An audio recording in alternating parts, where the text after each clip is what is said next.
네, 아직은 완전한 반전은 아니지만 반등은 나오고 있다. 그리고 조금 전 이야기 드렸던 대로 트윈 캔들 나오면서 시장 상승하는 모습들이 좀 보여주고 있는데요. 자, 오늘의 강의도 기대가 됩니다. 지금 바로 시작하겠습니다. 예, 여러분들 오늘은 정말 자신 있게 여러분들 안녕하시죠? 라는 얘기를 할 수 있을 것 같습니다. 반갑습니다. 김종철입니다. 자, 오늘 아침에 일어나서 미국 증시를 보시면서 물론 잠자리 드시셔도 좋았지만 더 많이 올라갔네. 왜 더 많이 올라갔다고 느끼냐면 지금 주가가 전쟁 전에 주가를 완전하게 회복을 했습니다. 결국은 현재 나타났던 중요한 사항들, 결국은 러시아와 우크라이나와 러시아의 관계가 물론 아직까지는 서로 유리한 고지에 가기 위해서 여러 가지 불협화음도 조금씩 나오고 있고 또 공격도 더 가세되는 모습을 보여주고 있지만 거의 지난번에 8분 응선을 지났다. 이제는 9분 응선을 지났다라는 말씀드렸어요. 특히 이번에 가장 재미있었던 노하우는 바로 유가의 장대 음포선이었습니다. 물론 오늘 유가는 좀 위로 올라갔죠. 하지만 이것은 항상 강진이 나온 다음에 그에 따른 여진으로 보시면 될 것 같습니다. 유가에 대한 부분들은 여러 가지 부분들이 많이 있습니다. EIA라고 하죠. 바로 미국의 에너지 관리청에서 지금 4월 달에 미국의 셰일 오일 생산량이 굉장히 어마어마할 것이라는 통계치를 또 이미 발표가 된 상태에 놓여져 있습니다. 이런 여러 가지 부분과 관련돼서 여전히 있을지언정 앞에 있는 $130 거기를 돌파하지 않는 상황이라면 결국 시간이 지나면 점점 안정화될 것으로 보고 있습니다. 이미 주식은 그거를 알고 있는 거죠. 여러분들 꼭 이거 끝난 다음에 지난 2020년도 3월 18일 날 그때 가서 또 픽스 지수 꼭 한번 보십시오. 그때 장대 연봉을 때려줬고요. 거꾸로 주시장에서는 장대 양봉을 보여줬습니다. 지금 이제 화면에 나와 있는 이 화면이 바로 그런 부분입니다. 한번 보시죠. 이 주가가 위에서부터 조정받을 때는 항상 이런 장대 연봉의 이런 현상이 굉장히 중요합니다. 조목꿀들도 이런 현상이 많습니다. 하나만 더 꿀팁 얘기할게요. 그냥 장대 연봉이 아니라 이렇게 월초단을 때리는가 월초 아래에서 이렇게 장대 연봉을 때릴 때는 그때부터는 주가가 좀 본격적으로 조정받는 이유가 많이 생깁니다. 그래서 이때 이렇게 말씀드렸던 대로 인버스, SQQQ 여기도 결국 이 구간에서 배팅을 들어갔다 했습니다. 이게 여기까지 지수가 내려간 동안에 SQQQ 수익률은 무려 마이너스 60 밑으로 가면서 반대 방향의 것이 하락을 줬기 때문에 플러스 60% 정도의 수익률을 줬습니다. 그 외에도 PSQ라든지 이런 걸 들어갔는데 바로 여기 지역이었습니다. 유가가 장대 음봉을 때리는 그날 거꾸로 지수는 장대 항봉을 줬어요. 그래서 저희가 아마 이 방송 아침에도 듣고 계실 텐데요. 인버스를 PSQ를 없애버리고 거기다가 대신 애플, 테슬라, 그다음에 SPXL까지도 추가적으로 담가드렸습니다. 이걸 알면 정말 좋은 내용들이니까요. 꼭 한번 보시기 바랍니다. 근데 여기서 중요한 것이 있어요. 이렇게 장대 연봉을 때릴 때, 즉 때릴 때 한 개를 때리는 게 아니라 여기 한 개가 아니라 두 개가 나왔죠. 그러니까 한 번 때려주고 그 다음에 여기서 다시 주가에 이렇게 반동을 줘버립니다. 그리고 한 번 더 밑으로 내려가면 이렇게 얘기할 수 있습니다. 완전히 쐐기꼴이라고 하죠. 얘가 밑으로 확 빠지는 게 정말 세력들이 떠나가는구나. 최소한 단기적으로 조심해야 되는구나를 느끼는 거거든요. 근데 지금 한번 보시죠. 자, 지금 한번 보시면요. 바로 여기 주가가 장대 한번 확 주면서 위로 올라갔죠. 이게 첫 번째 장대 한번 현상이었어요. 그러면 세력이 들어왔나라는 걸 느끼는 겁니다. 들어왔나? 여기 특히 이제 밑에 보시면 요일선이 이렇게 한번 턴하고 외바닥이었죠. 근데 얘가 한 번 더 턴하면서 두 번째 장대 한번 확 줘버리죠. 그죠? 여기가 바로 두 번째 트윈 캔들입니다. 꼭 적어 놓으시기 바랍니다. 여러분들이 그 2020년 3월 20일 주가가 바닥점, 그러니까 18 뜨고 20일서부터 주가가 쭉 올라갈 때도 이런 현상이 나타났어요. 그러니까 장대 항봉, 조정, 그 다음에 장대 항봉. 그래서 트윈 캔들로 주가가 위로 올라가고 있습니다. 자, 그러면 이제 어디까지 우리가 바라볼 수 있을까요? 했을 때는 주가 올라갈 때 보통 우리가 중방 패턴이라고 해서 앞에 있는 직전 고점대 영역. 일단 여기가 한 번은 좀 출렁거리겠죠. 대략 S&P 500 기준으로 봤을 때, 선물 기준으로 봤을 때 4,600선대 라인 근처에 들어가면은 한 번 정도로 거기서는 흔들 갈 수 없습니다. 다만 여기서 중요한 게 있습니다. 장대 항목을 포함한 적산병 이상, 지금은 적산병 정도가 적사 4개나 나왔죠. 그래서 우리가 어제 항상 제가 이렇게 애프터 서비스를 항상 이렇게 해드리죠. 어제 바로 나의 투자 2시에 방송에서 어떤 말씀 드렸냐면 그때 얘가 조정을 받고 있을 때죠.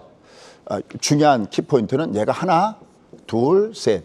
그 다음에 얘가 이렇게 조정받는 것은 이상한 조정이 아니라 아주 자연스러운 조정이라고 했습니다. 그때 딱 타이틀이 이렇게 가 있습니다.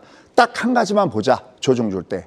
지금도 마찬가지입니다. 소위 그럼 다음 주에 어떻게 할까 했을 때 얘는 들어간 여기에 직전 고점이 4,600선이 있으니까 요 정도 가면 어떻게 되는지를 봐야 된다 그러는데 이런 게 있잖아요. 얘가 딱 여기까지 가는 거 아니잖아요. 더 갈 수도 있고 아니면 앞에서 꺾어질 수 있고 이건 아무도 모르는 거잖아요. 다만 이 정도까지는 갈 수 있어. 그럴 때 여기를 뭐냐면 매매 존이다 그럽니다. 그럼 내가 실제로 보고 있다가 야 이거 위험한데라고 느낄 때는 거꾸로 위에서 장대음목을 때리든지 아니면 실제적으로는 결자 해지라고 해서 저 5일선 따라가고 있죠. 이렇게요. 5일선 이렇게 따라가고 있는데 요게 만약에 주가 내려갔을 때 요 5일선 아래 이렇게 바디크로스를 하면 얘가 다시 조정을 주는구나 라고 느끼면 됩니다. 이걸 모르냐 5일선 바디크로스 이렇게 해서 여러분들이 보시면 되겠습니다. 그러니까 요 모습만 아니라면 얘는 여전히 지금의 반등 파동이 여전히 나타나고 있습니다. 그래서 딱 하나만 보시면 됩니다. 현재 기술적으로 5일선을 깨느냐 안 깨느냐가 가장 중요한 맥점이다라고 여러분들이 접근하시면 되겠네요. 자, 근데 이런 궁금증이 더욱더 커집니다. 이상하다. 지금 이번에 FMC의 내용을 가지고 거의다가 월가의 통계치죠. 월가의 통계치를 보면 거의다가 매파적인 성향이 강하다라고 하는데 주가는 왜 이렇게 올라가고 있는가라는 겁니다. 그래서 일단 먼저 팩트체크부터 하고 그 다음 진도를 나가보도록 하겠습니다. 자, 한번 보시죠. 자, 어떤 분들을 우리가 살펴보고 매매를 하셔야 되느냐라는 건데요. 우리가 여기 장대 항목을 준 다음에 우리가 조정을 줄 때 바로 그때는 CPI가 7.9까지도 가고 그 다음에 20에서 채권 매입 3분기에 종료한다는 얘기도 있었고 또 그때는 막 우크라이나하고 고위기회담이 굉장히 시끄러웠었죠. 하지만 이런 것에 개의치 말고 우리는 봐야 된다라는 말씀을 드린 바가 있습니다. 어차피 얘는 다시 원위치로 갖다 놔야 되니까. 자, 그 다음에 한번 보시죠. 지금 여러 군데 뭐 데이터들이 많이 있습니다. 좀 이따가 오늘은 제가 11시에 공개 강의를 합니다. 바로 정권이 바뀌었죠. 그래서 윤석열 테마주 그래갖고 뭐 저뿐만이 아니라 여기 와운에서 전문가들이 전부 다는데 11시에 좀 더 자세하게 테마주를 말씀드릴 때 조금 붙여서 설명을 좀 드릴 텐데 모걸 스페인에서 뭐라 하냐면 패드가 매파적인 실수의 가능성이 높아진다라고까지 얘기하고 있습니다. 여기 지금 보시면요. 매파적 실수라는 것이 뭐죠? 우리가 연준은 두 가지로 나눕니다. 하나는 매파하고 비투기파로 분류가 됩니다. 연준은 두 가지 타겟으로 나눕니다. 인포비 타겟팅, 인플레이션 타겟팅. 고용을 중심에서 경기를 중심에서 정책을 세우는 사람들을 비투기파다라고 하고 매파 성향은 물가 중심이죠. 그러니까 지금 연준은 과거에 지난 1970년대 폴 볼커가 생각날 정도의 그런 부분들은 아니겠지만 대표적인 매파 성향이란 바로 그런 분들이죠. 오죽했으면 금리를 하도 올려갖고 거의 한 20% 가까이 올렸는데 생명의 위협을 느껴갖고 군마할 때 권총을 차고 군마했을 정도니까 얼마나 매파적인 성격이겠습니까? 그거는 아니라 하더라도 이번에 패드는 매파적인 실수를 범할 가능성이 높다는 것이 월가의 기본적인 사항이다. 왜? 워낙 인플레가 심하니까. 그래서 지나치게 금리 올려서 경기를 마칠 수 없다. 이거 무슨 얘기입니까? 금융장세에 대한 가능성을 경고하고 있습니다. 이거 아주 중요한 단어입니다. 앞으로 제가 방송할 때 많이 쓰게 될 단어입니다. 그리고 뒤에 가서 아주 재밌는 연결고리가 있습니다. 우리 모두가 놓치고 있는 것들이 하나가 있거든요. 우리가 그걸 꿀팁이라고 하죠. 그걸 염두에 두면서 보겠습니다. 역금융 장세. 금리가 경기를 이끄는 걸 얘기하고 있습니다. 그러니까 중앙은행은 결국은 성장을 부양하기보다는 아까 두 가지가 타깃이라고 했죠. 성장 쪽을 치우치는 것보다는 이제는 인플레이션 파이터가 돼서 싸울 수 없다. 그럼 어쩌면 패드가 너무 공격적으로 금리를 올리지 않겠네라는 우려감을 갖고 있습니다. 그럼 우리가 보통 그래서 주가가 밑으로 급락을 줬을 땐 우리가 보통 그런 얘기 하잖아요.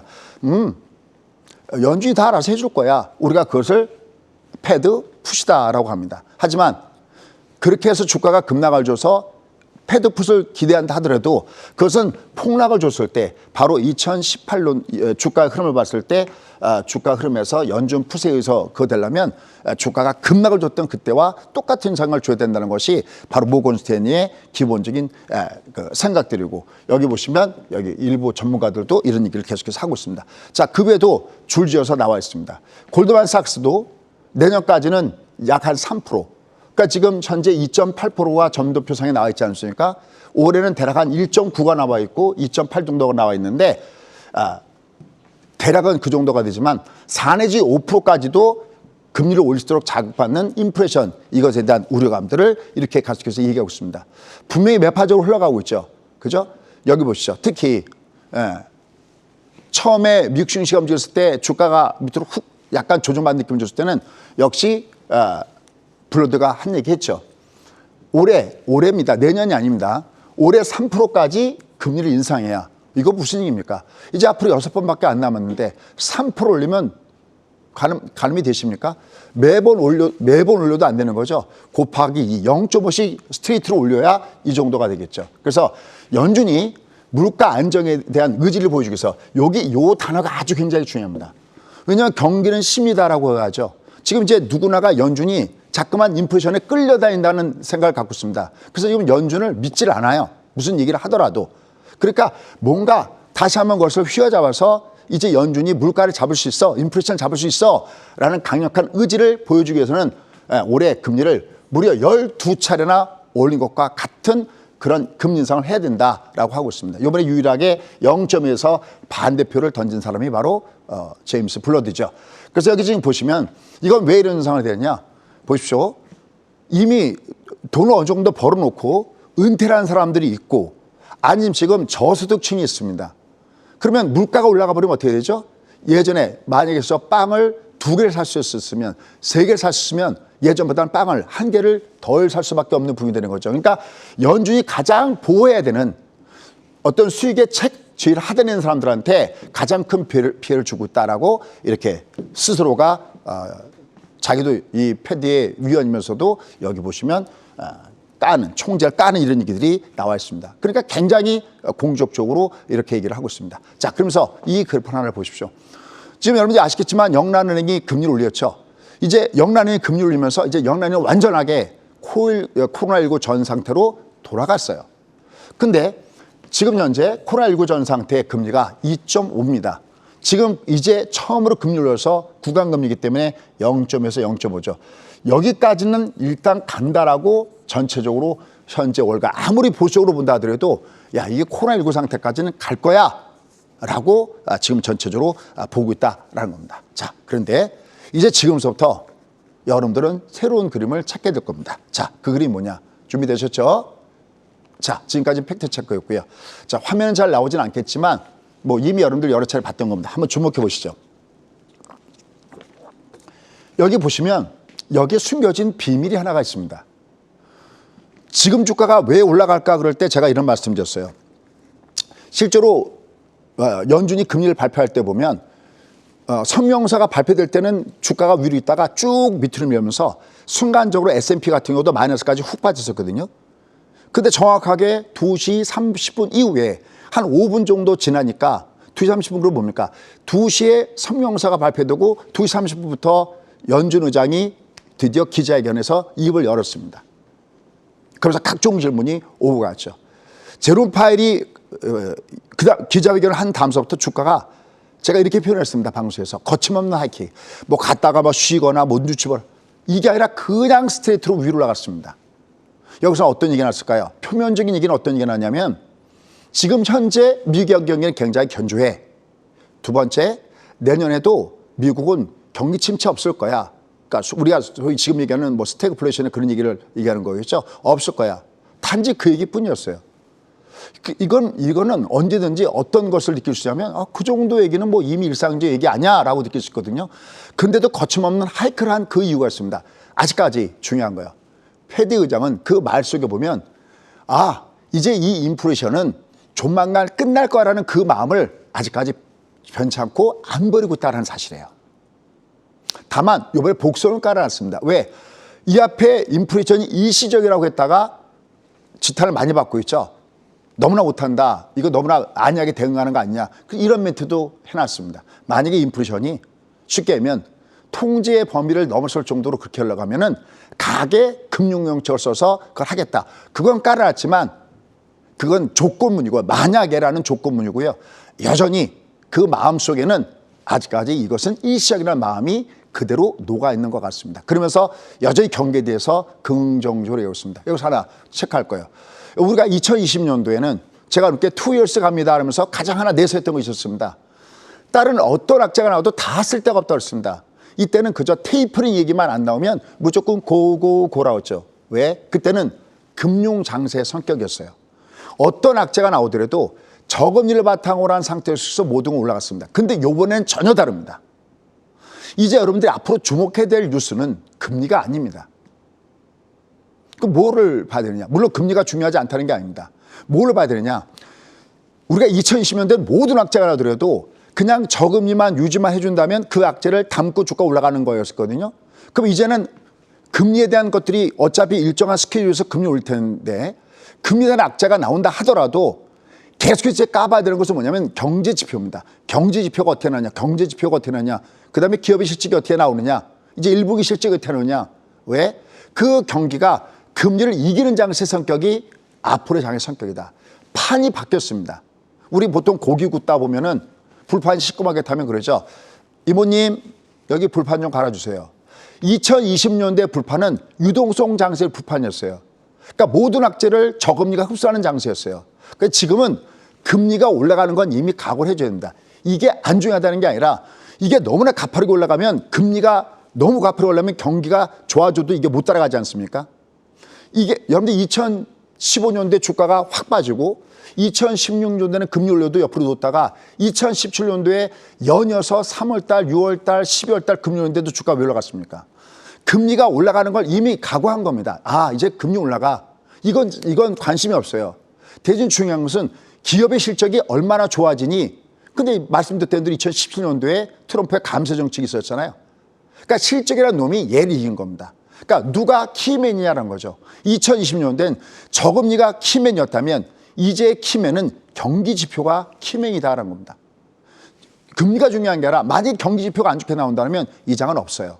근데 경기 지표가 다행히 공급망 현상이 보고 제롬 파웰의 어떤 속은 마음에 있듯이 이게 결국은 일시적인 부분에서 어느 정도 마감이 된다면 시장은 달라지겠죠. 그러니까 키맨이 바뀌었다는 걸 보셔야 됩니다. 자, 그럼 여기서 이제 그러면서 중요한 맥점이 있습니다. 자, 여기서 숨은 그림 아무리 봐도 안 보일 겁니다. 여기 지금 보면 올해 2022년도입니다. 지금 점도표가 어디에 와 있습니까? 대략 한 1.9에 와 있습니다. 아, 올해는 한 1.9. 그럼 앞으로 6번 동안 금리 올리고 어딘가는 0.5로 올릴 수도 있겠구나. 근데 주가는 거친 하이킥을 무려 4일 동안 장대 양대로 가고 있습니다. 근데 여기 한번 보시죠. 어디가 있습니까? 금리가 2.8에 와 있습니다. 여기까지입니다. 여기까지가 온통 매스컴이고 뭐고 많이 나오는 겁니다. 그런데 그럼 숨은 그림이 어디 있을까요? 자, 그래서 준비했습니다. 타이틀 한번 보시죠. 바로 이 타이틀을 주목해서 보시면 되겠습니다. 이 점도표상에 커다란 하나의 비밀이 있다라는 겁니다. 어떻게 보면은 패드의 자기 모순이고요. 어쩌면 제롬 파웰 스스로도 어떤 점도표에서 제가 좀 이따 말씀드리겠지만 점도표에서도 제가 어떤 걸 느끼냐면은 패드에서는 이번에 FOMC에서는 저렇게 얘기를 했는데 제롬 파웰은 조금 다른 생각 갖고 있는 거 아니야? 라는 걸 저기서 느낄 수가 있습니다. 그에 따라서 지금 이 장은 랠리로 연속될 것이냐 아니면 또다시 급락할 것이냐 이 부분이 나타난 거고요.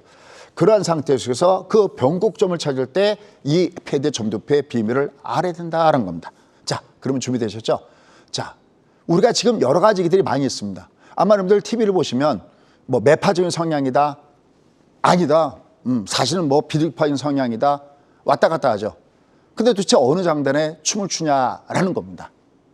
시장은 왜 이렇게 가파르게 올라가고 있을까? 물론 이번에 우크라이나전 사태가 나오기 전에 이미 주가가 많이 빠졌기 때문에 빠진 것에 따른 반등 사이클도 놓여져 있지만 이 사이에는 하나의 비밀이 숨어 있다는 것을 염두에 둔다는 겁니다. 자, 그 비밀은 어디 있느냐? 바로 맨 끝에 있다는 것을 주목하시기 바랍니다.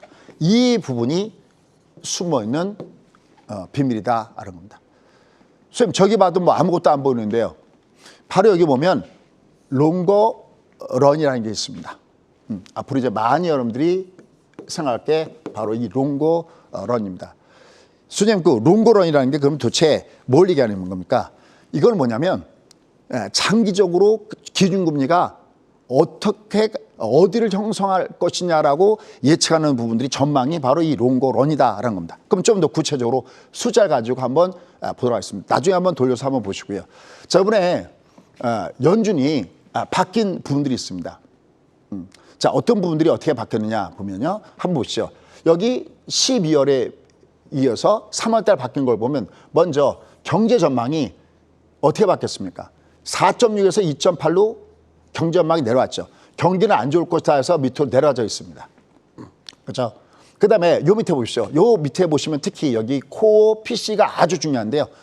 연준이 가장 중요하게 생각하는 것은 바로 근원 PC를 가지고 금융 정책을 어떻게 가질 것인가 이걸 가늠하거든요.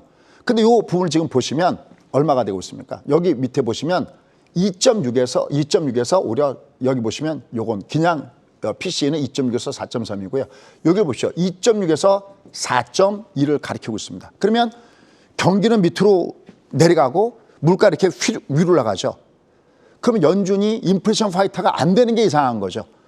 그래서 지금 계속해서 제임스 블루도 그렇고 지난 오바마 정권 때 재무장관이었던 서머스 같은 경우는 연일 지금 패드를 까고 있지 않습니까? 당연한 거죠. 이렇게 오르는데 금리를 0.5밖에 안 올려? 야, 이거 연준이 너무 안이한 거 아니야? 이런 얘기들이 계속해서 나오는 이유가 바로 거기 있다라고 얘기할 수가 있겠습니다. 자, 그런데 아까 얘기했던 이제 이 부분을 주목해서 보시기 바랍니다. 아마 거의 다 초점이 여기에 맞췄을 텐데 그게 아니라 이쪽이 진짜 중요한 겁니다. 우리가 신문을 읽을 때 소위 행간을 읽어야 된다는 얘기 많이 하잖아요. 그럼 여기에 뭐가 숨어있느냐 한번 보시죠.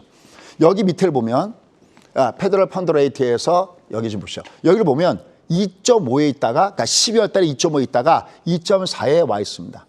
그럼 요거를 어떻게 이해해야 쉽게 이해할 수 있냐라는 걸 보시면 아까 제가 금융 양세 얘기를 했죠. 그러니까 항상 주가라는 것은 세대의 물이 온 데와 같습니다. 하나는 금리라는 놈이 있고 하나는 경기라는 놈이 있는데 이게 일반 정상적일 때는 두 개가 서로 반대 방향이에요. 그러니까 지난 2020년처럼 경기가 나빠서 마이너스적인 요인이면 돈을 왕창 벌어서 금리는 플러스적인 요인으로 발생하고 또 거꾸로 경기가 좋아져서 수요 인플레가 나타나갖고 경기가 좋아진 역할하면 금리는 어차피 위로 올리면서 마이너스적인 요인을 붙이는 겁니다. 다만 2020년처럼 경기 나쁜 마이너스 요인이 마이너스 5인데 돈을 왕창 풀어서 QE9복에서 왕창 풀어서 얘가 플러스 10 정도 되면 합은 플러스가 되는 거잖아요. 상계 처리가 되는 겁니다. 그러니까 지금 그러면 이 장은 금리가 중요한 게 아니라 뭐가 중요하다고 하고 있죠? 제가 경제가 중요하다라고 하고 있죠. 뭐냐면 금리 올라가. 그럼 얘는 마이너스 1 올라가면서 마이너스 1, 마이너스 2 자꾸만 주식에 마이너스 요인을 줄 겁니다. 하지만 얘가 올라가는 속도보다 뭐가 좋아진 속도가 경기가 플러스 5, 플러스 6, 플러스 10이면 합이 플러스 올라가는 소위 실적 장세 패턴으로 이 불판이 바뀐다는 것을 염두에 두고 봐야 됩니다. 그때 그 기준을 뭐로 보고 있느냐? 연준에서는 예전에 2.5로 봤는데 그러니까 2.5까지는 이게 가능할 거야. 우리가 잠재 성장률이라고 하죠. 그러니까 어떤 인플레이션이나 디플레이션, 지금 같은 경우는 당연히 인플레이션이겠죠. 어떤 인플레이션의 압박 없이 경제가 꾸준하게 성장을 했을 때 가장 현재의 경제가 버틸 수 있는 금리 얼마냐는 것이 바로 쉽게 하면 롱거런으로 보시면 됩니다. 이게 얼마까지 버틸 수 있냐면 2.4까지 버틴다라는 얘기예요. 가만 보시죠. 자기 모순이 아까 빠져있다고 그랬는데 여기 보시죠. 여기 지금 보시면은 아까 점도표상에서 다시 갈게요. 점도표상을 보면 얘가 내년에 2.8 얘기하고 있습니다. 그 다음에 아까 제임스 블러드 같은 경우는 그냥 올해 3.0 가자고 하고 있습니다. 근데 그러면 지금 패드에서 미국의 경기가 버틸 만한 체력은 얘가 금리가 올라올 때 나는 2.4까지 올라오는 건 내가 다 커버할 수 있어. 그러니까 금리가 2.4까지 올라오더라도 경기가 더 우세해서 금리가 올라간 걸 커버하고, 그러니까 누굽니까? 제롬 파리 얘기했던 대로 충분히 미국의 경기가 강하고 내년에도 미국의 불경기가 없으려면 금리는 어디 아래에 있어야 된다니까? 자기들끼리 얘기하는 곳이 2.4 아래에 있어야 된다고 보는 겁니다. 얘가 만약에 2.4를 돌파하게 되는 순간 여기 위를 넘어간다고 보는 겁니다. 근데 여기서는 2.8 이하고 3.0을 주고 있습니다. 결론, 숨어있는 비밀이 뭐냐? 시장의 메이저들은, 그 다음에 시장에서 이 시장을 관찰하는 사람들은 어떤 걸 보고 있냐면 이게 바뀌지 않는 한, 이게 만약에 예를 들어서 한 3.0으로 갔다.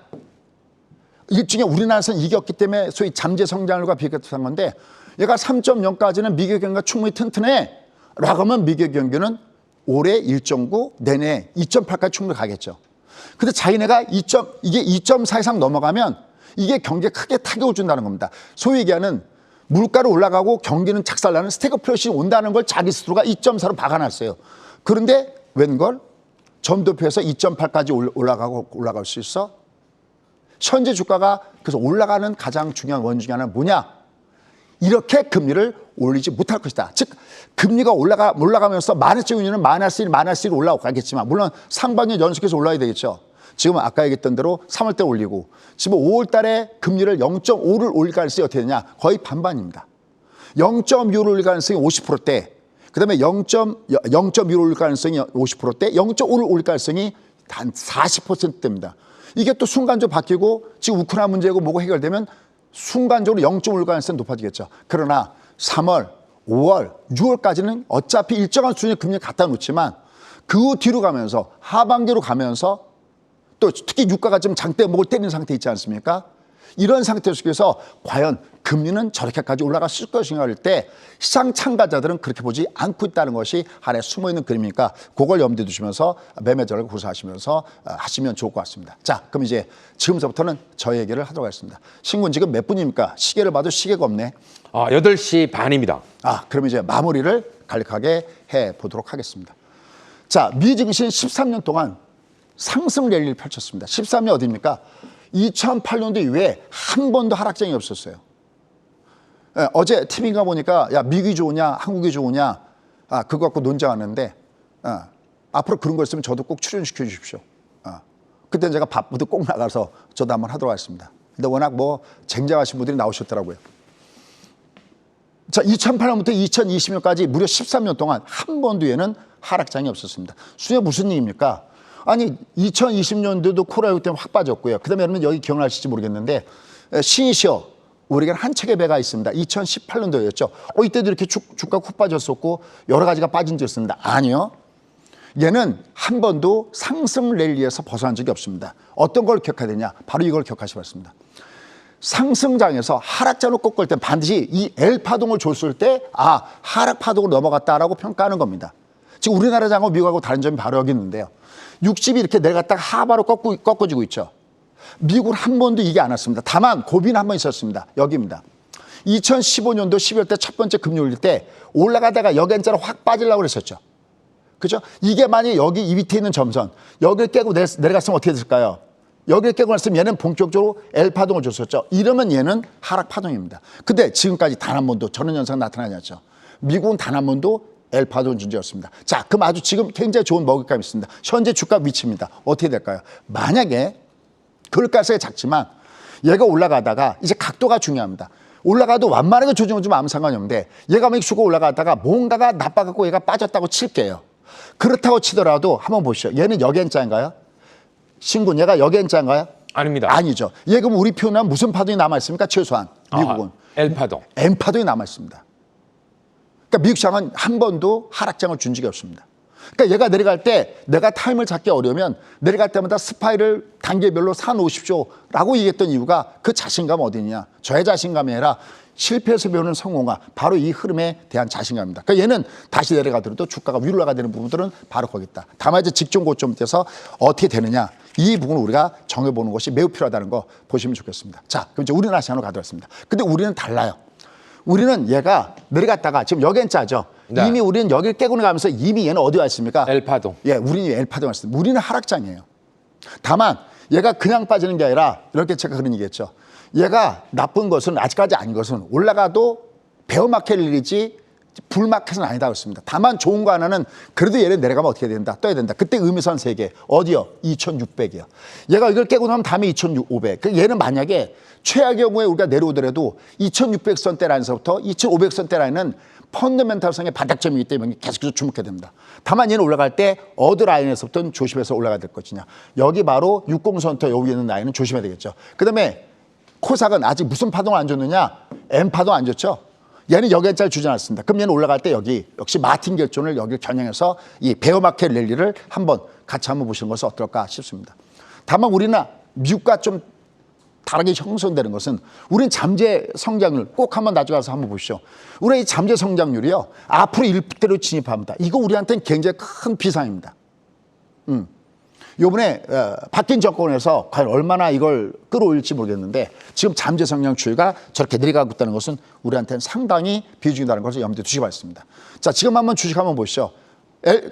LG와 셀트리온 전부 다 L파동이죠. 한번 보시죠. NC, 그다음에 현대차 그렇게들 많이 추천들 많이 했잖아요. 무슨 파동이 갔습니까? 신곤 얘도 엄청나게 많이 파동. 얘도 다 L파동 와 있죠.